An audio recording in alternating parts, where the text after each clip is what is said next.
नमस्कार. प्रश्नोत्तरांच्या पुढच्या व्हिडिओत आपलं स्वागत आहे. पहिला प्रश्न आहे, अज्ञान असताना हक्कसोडपत्र केलं असेल तर काय करायचं किंवा असं हक्कसोडपत्र वैध आहे का? आता सगळ्यात पहिले एक गोष्ट लक्षात घेतली पाहिजे की आपल्याकडच्या करार कायद्याप्रमाणे कोणतीही अज्ञान व्यक्ती स्वतः करारात सामील होऊ शकत नाही किंवा करार करू शकत नाही.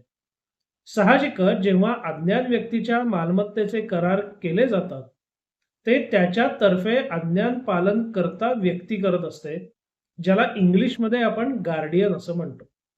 आता अज्ञान पालन कर्त्याने अज्ञानाची मालमत्ता हस्तांतरण करायची असेल तर त्याच्याकरता आपल्याकडे कायद्यात विशिष्ट तरतूद आहे आणि त्या तरतुदीनुसार अज्ञान व्यक्तीची मालमत्ता हस्तांतरण करण्याकरता सक्षम न्यायालयाची पूर्व परवानगी घेणं हे अत्यंत आवश्यक आहे.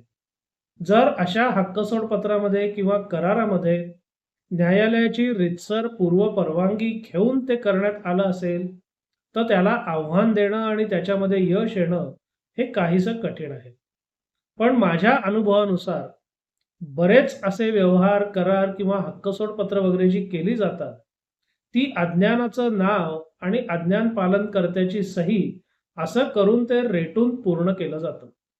बहुतांश प्रकरणात या संबंधात कोणतीही कायदेशीर पूर्तता केली जात नाही. बऱ्याच वेळेला सक्षम न्यायालयाची परवानगी घेतली जात नाही. मग अशी परवानगी न घेता जर हक्कसोडपत्र केलं असेल तर अशा हक्कसोडपत्राला आव्हान देणं, ते रद्द करून घेणं हे तुलनेने सोपं आहे. मात्र हे करण्याकरता सुद्धा अज्ञान व्यक्ती सज्ञान झाल्यावर लवकरात लवकर ते केलं पाहिजे. कारण दावा करण्याकरता सुद्धा व्यक्ती सज्ञान असणं गरजेचं असतं. मात्र एकदा व्यक्ती सज्ञान झाली, त्या व्यक्तीला एखाद्या अशा कराराची किंवा हक्कसोड पत्राची माहिती मिळाली की तिथपासून किमान जी मुदत आहे त्या मुदतीमध्ये त्यांनी सक्षम ठिकाणी दावा दाखल करणं गरजेचं आहे. अन्यथा जर ती मुदत उलटून गेली तर आपल्या प्रकरणामध्ये मेरिट म्हणजे गुणवत्ता असूनही बरेचदा काहीही उपयोग होत नाही. म्हणून अज्ञान व्यक्तींच्या हक्कसोड पत्र संदर्भात कायदेशीर पूर्तता केलेली आहे का ते बघावं. जर केलेली नसेल तर लवकरात लवकर त्याच्या विरोधात यथोचित ठिकाणी दावा दाखल करावा. पुढचा प्रश्न आहे, अनोंदणीकृत हक्कसोड पत्र वैध आहे का? अजिबात नाही. कारण आपल्याकडच्या नोंदणी कायद्यानुसार जेव्हा एखाद्या मालमत्तेचं हस्तांतरण करायचं असतं तेव्हा ते हस्तांतरण करणारा करार हा नोंदणीकृत करणं बंधनकारक आहे. आता हक्कसोड पत्रांनी एका व्यक्तीचे किंवा एका सहिस्सेदाराचे हक्क हे दुसऱ्याकडे हस्तांतरित होत असतं. साहजिकच त्याकरता जो दस्त किंवा जो करार केला जातो तो कायद्याने नोंदणीकृत असणं हे बंधनकारक आहे. नुसतं आवश्यक नाही तर बंधनकारक आहे. म्हणून जेव्हा अनोंदणीकृत हक्कसोड पत्र असेल तेव्हा ते कायम आणि 100% बेकायदेशीर आहे असंच आपल्याला समजून घेतलं पाहिजे. आता याच्यात अजून एक मुद्दा असतो की काही वेळेला अशा हक्कसोड पत्राचं स्वरूप जर कौटुंबिक व्यवस्थापत्रासारखं म्हणजे फॅमिली सेटलमेंट सारखं असेल तर मात्र ते वैध ठरू शकतं. कारण आपल्याकडच्या कायद्यानुसार आणि अनेक उच्च न्यायालय आणि सर्वोच्च न्यायालयाच्या अनेक निकालांनुसार फॅमिली सेटलमेंट अर्थात कौटुंबिक व्यवस्थापत्र याच्या नोंदणीची आवश्यकता नाही. ते अनोंदणीकृत असलं तरी सुद्धा चालतं. म्हणून आपलं जे हक्कसोड पत्र आहे ते कुठल्या स्वरूपाचं आहे ते आपण तपासावं आणि त्याच्या अनुषंगाने ते वैध आहे का अवैध आहे याबाबत गरजेनुसार आपले कायदेशीर सल्लागार किंवा वकील यांचा सल्ला घ्यावा आणि मग त्या बाबतीत काय करता येईल किंवा काय करावं याचा योग्य निर्णय तुम्हाला घेता येईल.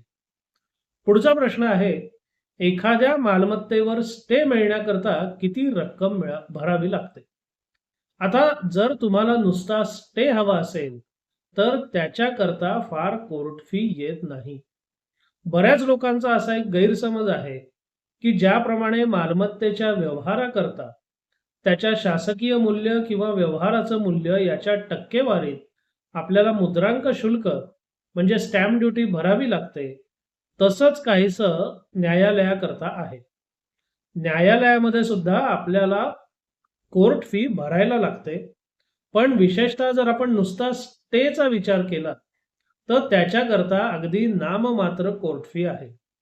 तुम्ही कुठल्या मालमत्तेवर स्टे मागताय, त्या मालमत्तेचं मूल्य किती आहे, याच्यावर त्या दाव्याच्या स्टेची आकारणी होत नाही. दाव्यामध्ये तुमच्या बाकी काही मागण्या असतील, म्हणजे वाटप असेल, करार रद्द करून हवा असेल, रस्ता हवा असेल, त्या सगळ्या मागण्यांचं नियमानुसार मूल्यांकन करून त्याच्यावर कोर्ट फी भरणं क्रमप्राप्त आहे. पण जिथपर्यंत आपण स्टे आणि मनाई हुकुमाचा विचार करतोय त्याचं मूल्यांकन सर्वसाधारणतः ₹1000 करून त्याच्यावर ₹200 इतकीच कोर्ट फी भरायला लागते. पण याच्यात अजून एक गंमत अशी आहे की नुसता स्टे मिळण्याकरता केलेला दावा हा बहुतांश वेळेला कायद्याच्या कसोटीवर टिकत नाही. फार कमी वेळेला असं असतं की फक्त स्टे करता आपण दावा करू शकतो आणि तो कायद्याच्या कसोटीवर टिकतो. बरेचदा आपल्याला न्यायालयाकडनं कुठली तरी घोषणा म्हणजे डिक्लरेशन मागावं लागतं आणि त्याच्या बरोबरीने जर आपण स्टे मागितला म्हणजे मनाई हुकूम मागितला तर ते प्रकरण कायद्याच्या कसोटीवर टिकतं. आणि या घोषणा किंवा डिक्लरेशन आपण जेव्हा मागतो तेव्हा आपल्या मागण्यांचं स्वरूप जे आहे त्याच्या अनुषंगाने त्याच्याकरता आवश्यक कोर्ट फी भरायला लागते. मात्र पुन्हा एकदा सांगतो की नुसता स्टे हवा असेल आणि ते नुसता स्टे मागण्याचं तुमचं प्रकरण कायद्याच्या चौकटीत बसत असेल तर त्याच्याकरता नाममात्र कोर्ट फी आहे. कुठल्या मालमत्तेवर किंवा किती मूल्याच्या मालमत्तेवर तुम्ही स्टे मागताय याच्यावर त्याचं मूल्यांकन किंवा कोर्ट फीची रक्कम ठरत नाही. तुम्हाला कोणी असं जर सांगत असेल की कुठल्या मालमत्तेवर किंवा किती मूल्याच्या मालमत्तेवर स्टे हवाय त्याच्या प्रमाणात कोर्ट फी भरायला लागते तर तो मनुष्य 100% खोटं बोलतोय आणि तुमची फसवणूक करतोय. धन्यवाद.